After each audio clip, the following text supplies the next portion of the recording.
Welcome back, everyone, to the Company Heroes 2 replay cast, and this time it is going to be, that was unexpected. Anyway, it's going to be a 2v2, and this map is Lee or No.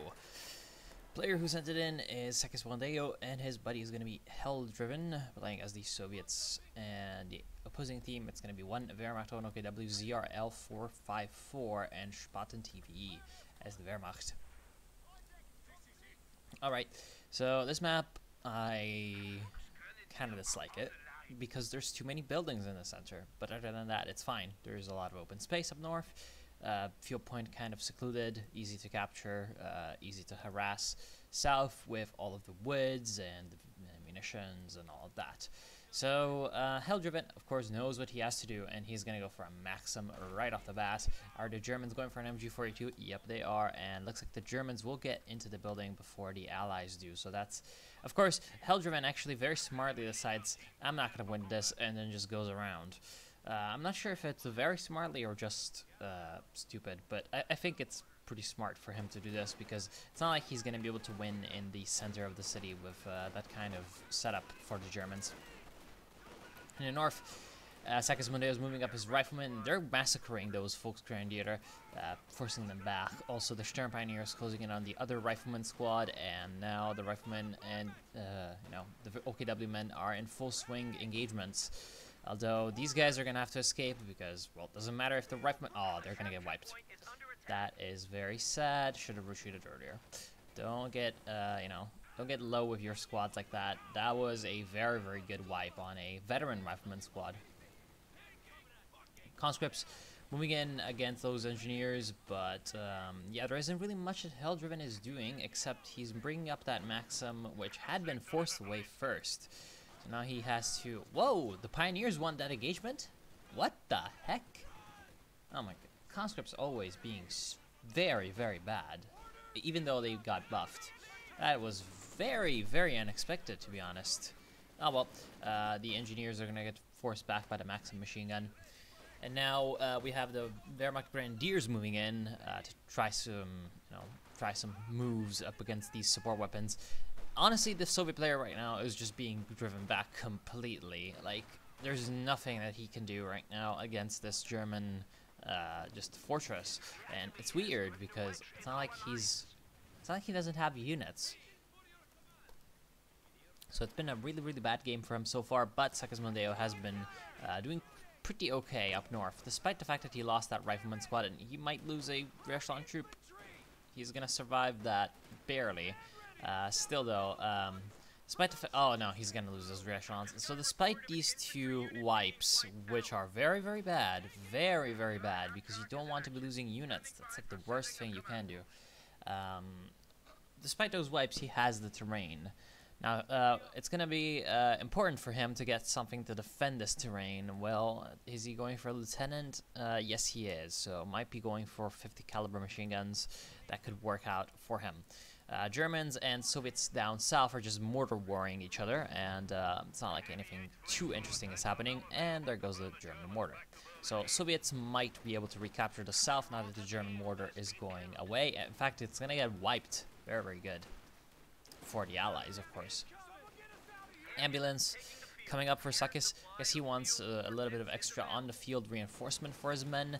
And also, oh, here comes the grenade. That's probably just going to get dodged. And now that the Germans, however, have reinforced all of their men, because Sekis Wandeo lost a couple of those squads, he's now basically almost wiped out another rifleman squad. Absolutely, absolutely devastating losses. Can't afford to keep this up. Now the lieutenant is coming in, and the lieutenant, tries to do something, but against three squads, one of them gets forced back. Another one comes in way too close to the lieutenant, so he's gonna get massacred by automatic weapon fire from the lieutenant. But the third one, yep, he has to run away. However, the Soviets, thanks to the fact that they were able to destroy that mortar and now had mortar superiority, they haven't been able to recapture the center. That is, of course, very, very good. Especially considering that the Germans right now are coming in with a flame half-track, so I wonder if they're gonna have any defenses set up against that. We don't have any tank grenades, so that's very bad. Shock troops are awaiting deployment, so that means shock rifle frontline tactics. No anti-tank gun, though. No anti-tank gun. And that's going to mean that the Flame Half-Track just has a field day with whatever's left of this Maxim squad. And now he has to run away. Wait, what? Did he attack round on a building with a conscript squad? I have no idea. Pathfinders on the field from the Airborne Doctrine.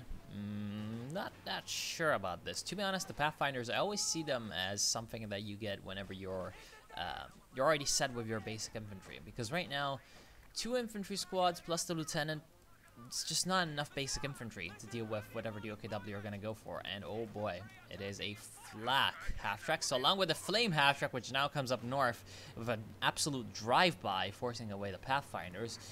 Now it's going to be a very, very bad few minutes for our American and Soviet players, because they're really without any defenses against these like vehicles. So it's actually going to be pretty bad. However, there are a couple of defenses being built by Hell-Drawn or Hell-Driven. He's got a mine there, and well, I mean, this poor engineer squad is going to die.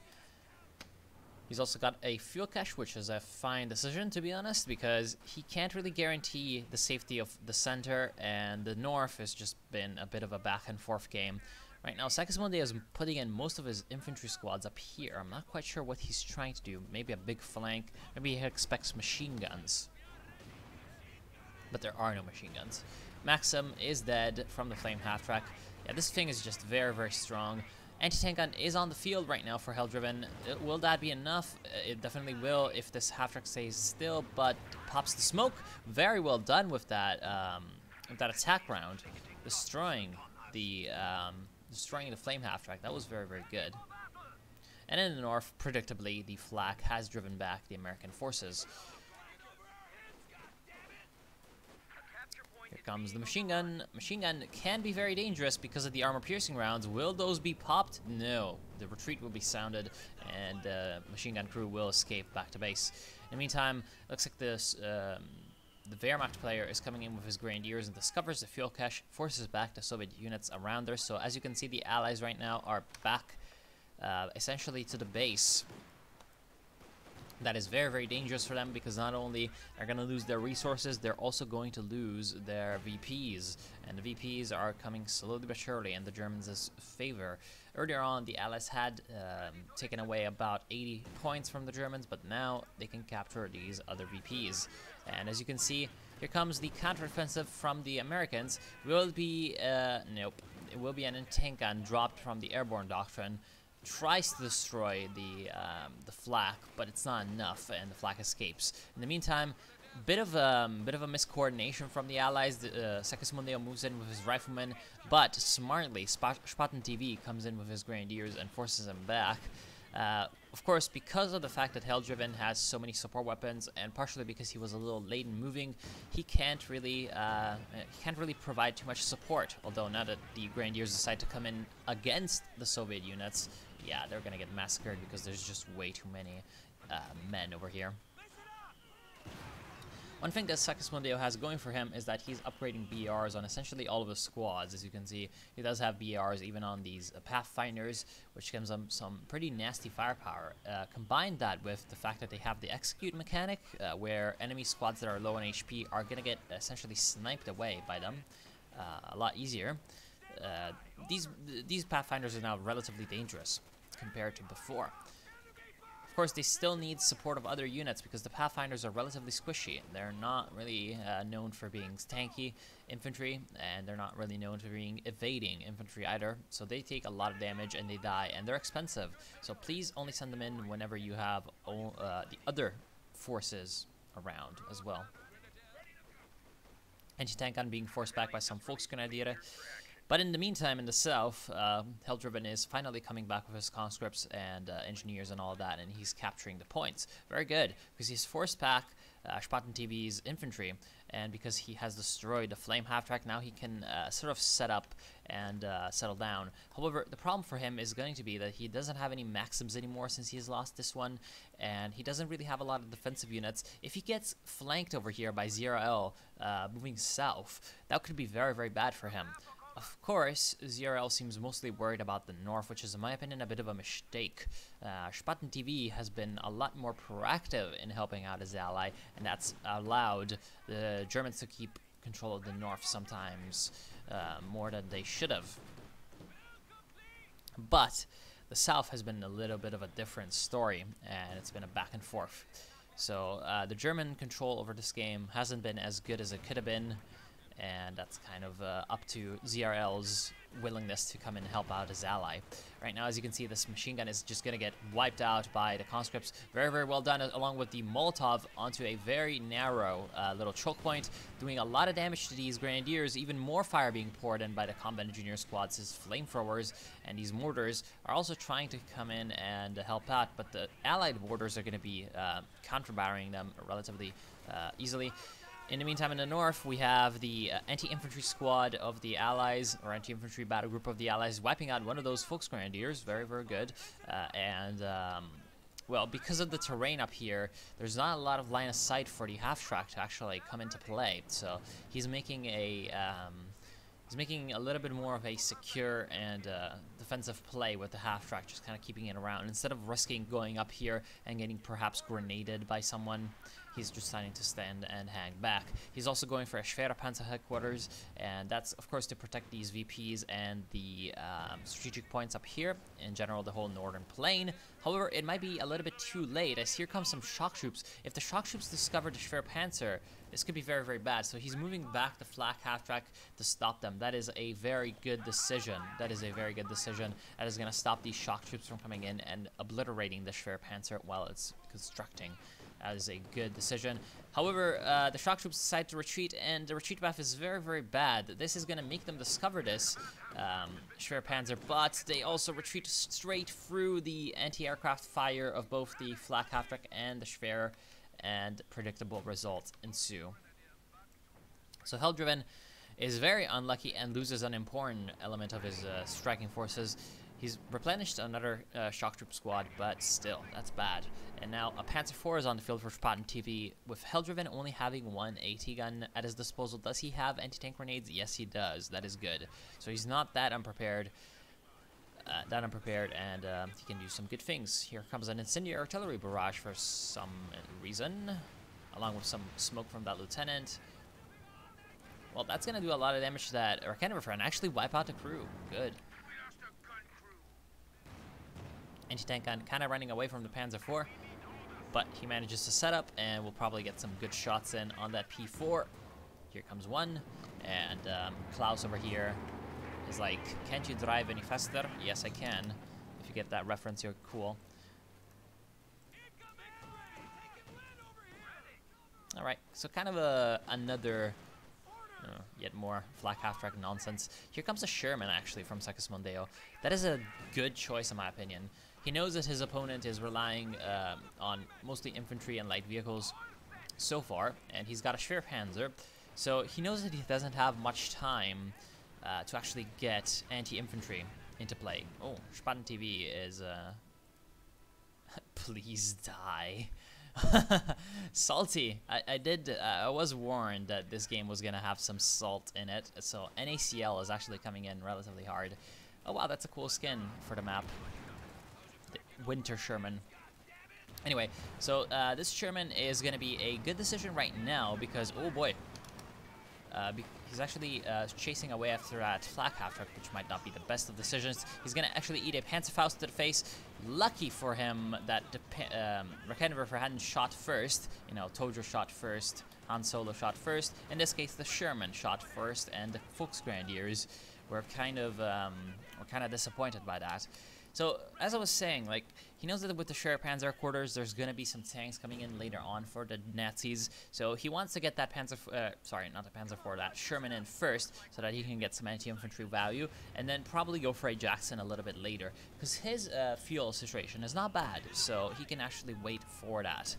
Up here, this is kind of a vulnerable position to put an anti-tank gun in, because what if they flank you around? So, in my opinion, right now, Segismundeo should bring that anti-tank gun up to the center.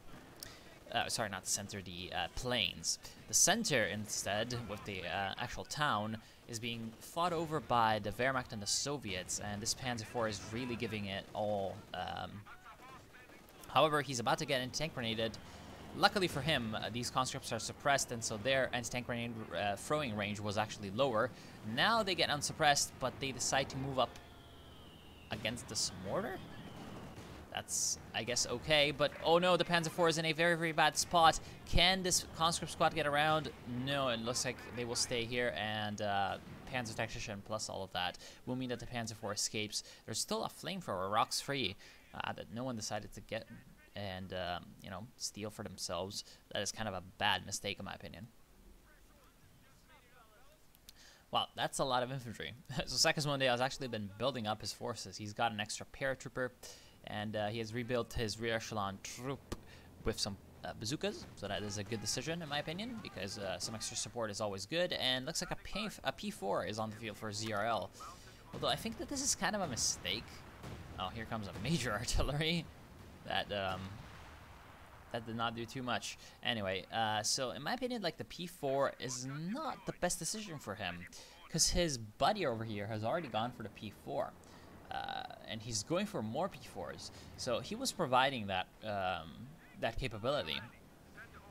And to be honest, going for the Panther might have been a better decision to counter that Sherman more severely, and also to prepare for extra allied armor later on. Right now, as you can see, that vulnerable position for the anti-tank gun is coming into play, and now the paratroopers are coming in, but they use the Valiant Assault, or whatever it's called, Tactical Assault, sorry, because everything has to be tactical, of course. Tactical Assault, it does a lot of damage to the Obersoldaten, but they also take more damage. They don't just do more damage, they also receive more. And of course, that Panzer IV just absolutely tore apart the airborne. Now there's the Sherman coming in. The Sherman is going to try to destroy the flak half-track. Oh, come on, just stay here and destroy the flak. Will you be able to get the... Oh, he missed slightly with the attack round. Anyway, the American infantry over here is put to flight by the Panzer IV's gun. And right now, the Panzer IV is actually going to come in and chase after the Sherman, which might not be the best decision for the Panzer IV, as there are some riflemen over here who can apply an anti-tank grenade. But the P4 does a lot of damage to Sherman and is content to probably just escape away. In the meantime, the center is still kind of a no man's land, but the points are actually under Soviet control, so that those are resources going over to the Central Planning Bureau of the Communist Party or whatever, and so now he can make use of those. He's going to come in and capture the South VP. The VP situation is relatively even, so as long as the Allies can continue up this pressure, that is going to be good for them. They're going to need it, though, because the Germans are heading straight into the late game with massive swarms of Panzer IVs, it seems. And so the Allies are going to need to find some way to counter that. The best way are going to be those Jacksons, and the IS-2 is also coming soon for the shock rifle frontline tactics. So, of course, the Allies right now... No, he's going for more T-34-76s. Is that a good decision? I think not, but we'll see. At least he's using his resources and not entirely saving up for the IS-2, because that would be a little bit of a waste. See, I think that this is not the best decision because the Germans have a lot of Panzer IVs, and T-34-76s are actually pretty bad against P4s. That's going to be another wipe. So more infantry squads being wiped for the OKW. Right now, their infantry situation is not all that good, but the Panzers are moving in. So here comes the Panzer Terror. They're going to come in with 3 Panzer IVs. That is very, very big, actually, at this stage into the game. This is a powerful force, and as you can see, already a lot of damage coming in on that T-34. One of them goes down. However, the first Panzer IV is actually putting himself into a very exposed position, and the Sherman finishes him off with a 75mm gun to the face, along with the help of that Jackson. So that was very, very good. They also destroyed the abandoned vehicle. The 2 German tanks are right now being pressed by the 2 American vehicles, although there's a lot of anti-tank guns over here for the Germans. Nice incendiary artillery barrage is going to put an end to that, though. And right now, also the Schwerpanzer quarters, because of all the smoke, will have its line of sight impeded and will not be as effective in dealing with the Allied forces around here. Still, though, the problem is that Sigismundo's infantry is kind of back, recuperating its losses and replenishing. So at this point, unfortunately, the American infantry could not support support this big push that the Allies have made. I think that this was a big trade for the Allies. They were able to destroy a Panzer IV for a T-34-76, and soon enough they're going to get their big vehicles, you know, the S2 and probably yet more Jacksons, although no, Sekis Mondeo is going for an M8 Scott, which is actually a very good decision right now, because he needs that extra bit of artillery and indirect fire to deal with this kind of German defensive position. Also right now, the Allies are bringing in a lot of firepower against the Schwer Panzer headquarters with both the artillery piece mode of the 76mm field gun and a lot of mortar fire coming in actually from these 82mm mortars of the Soviet Union.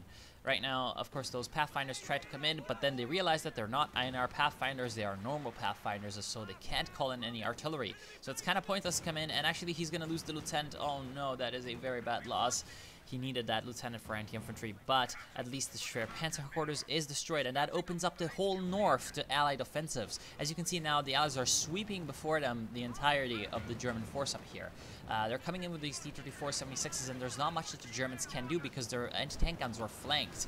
However, these Panzer IVs are still around, and another type of Panzer IV is coming in, a Jagd Panzer IV. This could be very, very, very good for the Germans. Here comes yet another Panzer IV medium tank. One of those Volksgrenadiers escapes with just a bare minimum of HP. However, the IS-2 is on the field, and here comes some P-47 rocket strafes. Lots of damage coming in on the Panzer IV. He barely survives. Once again, very lucky for the OKW player. Two of his units surviving with next to no HP, and right now the Jackson and the Sherman's push is trying to make headway. However, the Panzer IV very nicely has pushed him back with its 75mm anti-tank gun. However, yet more P-47 rockets are coming in, and they're going to force back the last of the Axis tanks. Freedom is coming in, and you know, lots of democracy being dropped on the Germans will force them away. Although, this is very, very risky for them.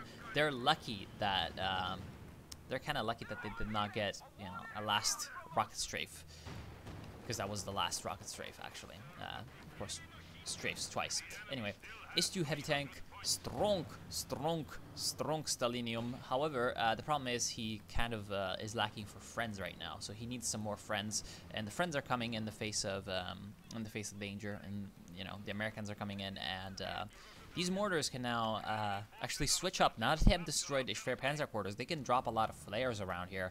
I think this would be a very smart move. No, don't use barrages, use flares, because the flares right now would give them so much intel on what the Germans are doing.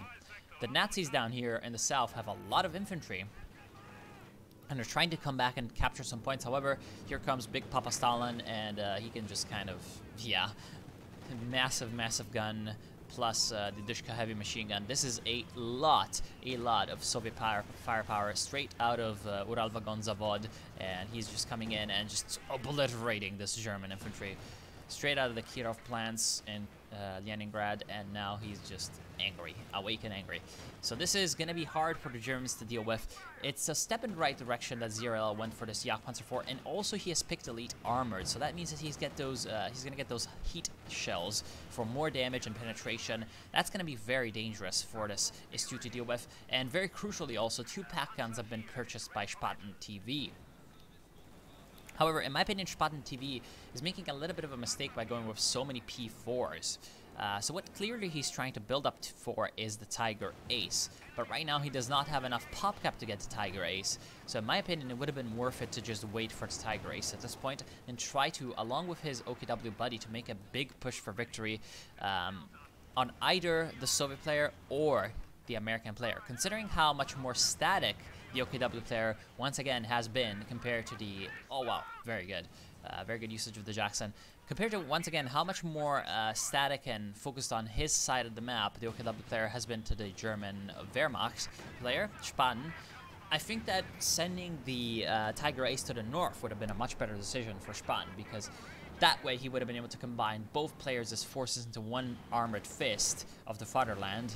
Again, Company Fears 1 always provides, and destroy them. However, he was not intending to do this. And now he's trying to take out that IS-2 with his 2 Panzer IVs, surprisingly being effective, partially because the armor of the IS-2 seems to have failed a little bit, but yeah, he's gonna escape. The problem for the IS-2 right now, oh nice, getting the vehicle crew out just in time. The problem for the IS-2 right now is the fact that there's only one combat engineer squad for the Soviet player, so he should probably go ahead and purchase a second combat engineer just to repair that heavy tank faster, because a heavy tank is only as useful as you know, you can keep it in the fight, and if you cannot keep it in the fight, well, you might as well have no tank at all. So actually one thing that maybe Sakis Mondeo should do is use the fact that he has those vehicle crews that can repair relatively quickly. Once he's repaired his own vehicles, and he should be repairing his own vehicles, which right now he's not doing. Once he's repaired his own vehicles, help out in repairing this IS-2 heavy tank, and you know, be a good ally. Germans recapturing the north, and actually they can take it to tank gun or salvage it. That would be a very good decision by ZRL. Don't want to let the enemies have those anti-tank guns, as well as they should probably capture the Raketenwerfer once again. Oh, big Soviet infantry push, but gonna get stopped in its tracks by the shock grenades from these grenadiers. Of course, elite troops grenadiers with those shock grenades can be relatively nasty to deal with if you're gonna have those flanking maneuvers. And the IS-2 moves forward with very, very little HP. This is a bad decision, especially because there's this PaK-40 anti-tank gun. Massive damage coming in. The Panzer IV tries to finish him off, and he should probably just chase him down, to be honest. It does not matter if a few shots are gonna bounce, but there was actually a mine. So the Panzer IV is actually in big trouble because of the 76mm field gun. The Panzer IV misses its shot, and now it's in a very, very bad neighborhood. The Jagdpanzer 470 tries to get a shot in, but hits a house, and there goes the Panzer IV. That was a very, very well-placed mine. Not even I saw it because of all the wreckage that was around here, and the terrain being so kind of, moon-shaped because of all the shells. Cratered is the correct term, I believe. And right now, the anti-tank gun is actually vet-free. So it's just very unfortunate that he's gonna die right now. But he's, as you can see, he's showing off his vet-free skills and almost destroying the second Panzer IV. So that is very, very good for the Allies. The Allies are also recapturing the north. Here comes an airborne squad from that beacon, actually. Tried to incendiary grenade the beacon, but it was not to be. And now the Allied armored force is very, very strong. We have 2 Jacksons. The IS-2 somehow managed to survive that engagement, but he's still not getting repaired. Get some engineers, Hell-Driven. Get some engineers and repair this bloody IS-2. It's so important that you have this thing at full HP, because its armor is strong as hell, and its HP pool is also pretty good. So you want this thing to be as strong as it can be to face down the German panzers. ZRL, however, is about to bring out a surprise for the Allies. I don't think that they know that he's... I don't think that they have realized that he is elite armored. So soon enough, there will be rockets.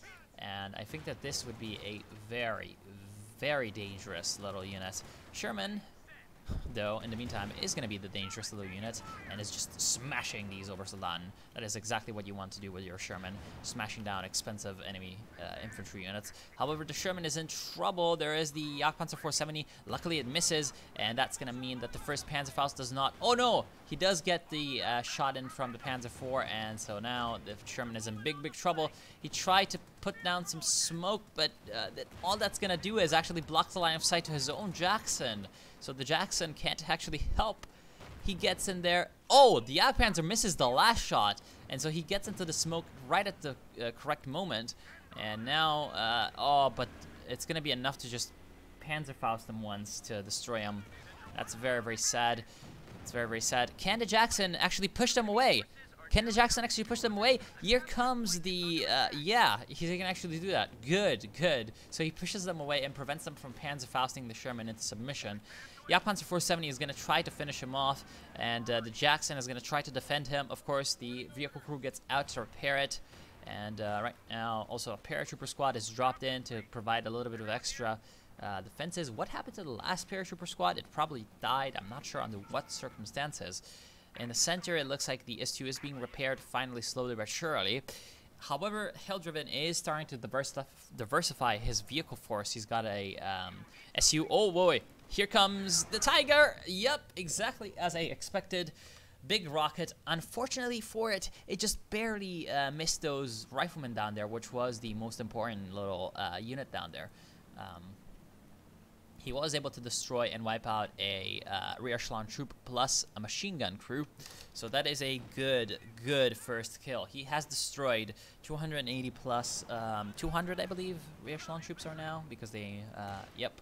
So 480 manpower worth of units already destroyed by the Sturmtiger. Also, oh boy, that you never do this. You don't chase with Jacksons, especially not into enemy strongholds. That was very unfortunate for Segismundeo. Now he has to rebuild his Jackson, and it's like, well, I mean, he can just rebuild it. He has the resources, but he's not gonna have the veterancy. That was a veterancy 2 Jackson. Those are valuable as hell, incredibly valuable, because they're a lot more effective in Vet 0. So yeah, this P4 also being a little reckless. This might be bad for you. Don't stare down an IS-2 and a T-34 when you're half HP. Here comes the first shot, main gun destroyed. Second shot from the Su-85, he's dead. The second Panzer IV knows that this is not his neighborhood, and right now he's gonna try to escape. The IS-2 is trying to chase, however, with a damaged engine, which might not be the best decision. Also an Raketenwerfer anti-tank gun, which could be pretty bad.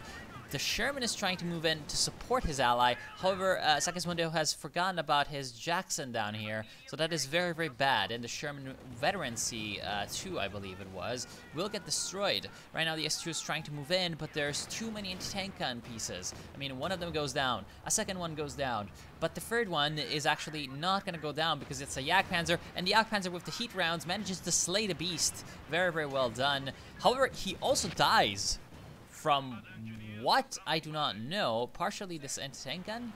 Yeah, the anti-tank gun partially, and of course mostly the Su-85. Also, the flak half-track is destroyed. In the meantime, in the south, there is no pushes coming in from the Germans, so this is going to be actually a massive victory for the Allies, absolutely crushing any German force that they had up against them. Here comes the Sturmtiger trying to snipe away at that Su-85, but it barely misses and actually almost wipes out the Sturm Pioneers.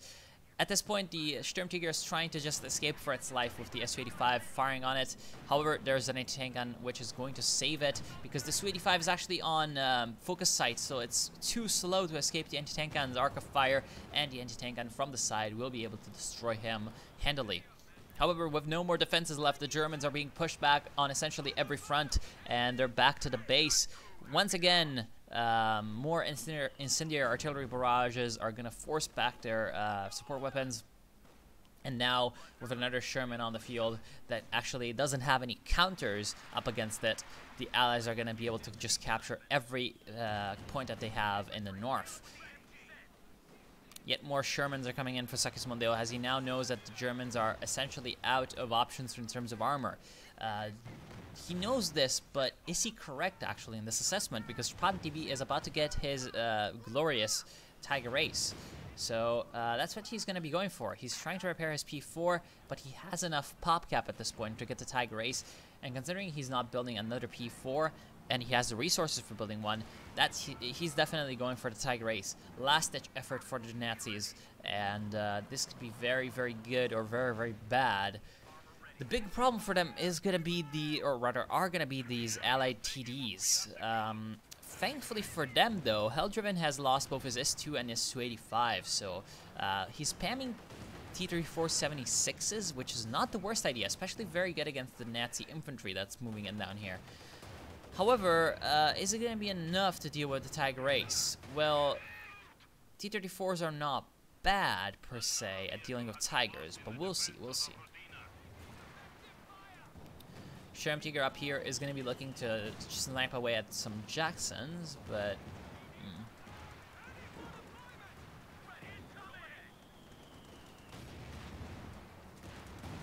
Oh boy. Here comes the Panzerfaust.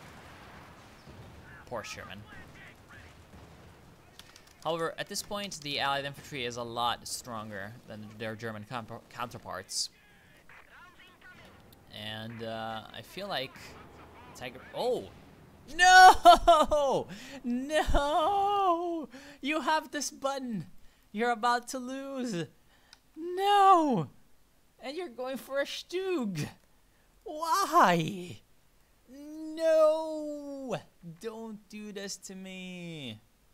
No, why? Whoever's in here, you're an idiot. Whoever's in here, you are an absolute dork. I don't see anyone, but there's definitely someone in here, and he's not good in the brains. Come on! Why are you going for a Stug? Why are you going for a Stug at 40 minutes into the game when you have 100 VPs? You've just lost a massive armored engagement. The opponents have essentially swept you away from the field. They're about to capture your last VP, and you have 122 VPs left. You're losing your vet-free Panzer IV to a couple of T-34-76s, and you're almost at 800 manpower as elite troops, and you haven't purchased your Tiger Race yet. Why do you go for a Stug? What has gone through his mind in this exact moment? This is a huge mistake. He's just thrown away their last chance at victory, because it's not like the Sturmtiger can carry the day alone. Like, yes, the Sturmtiger can do a lot of damage, but is it going to be able to carry the day alone? No, most likely not. Because, you know, this thing fires only once every minute, and it's like, yeah, it may do something in that firing once every minute, although these last couple of shots haven't done something. But when he's not firing, this thing is just dead weight. And the OKW player right now is essentially out of resources, and especially he's out of a spare Panzer quarters. So now the Allies can just kind of charge in with whatever they have left.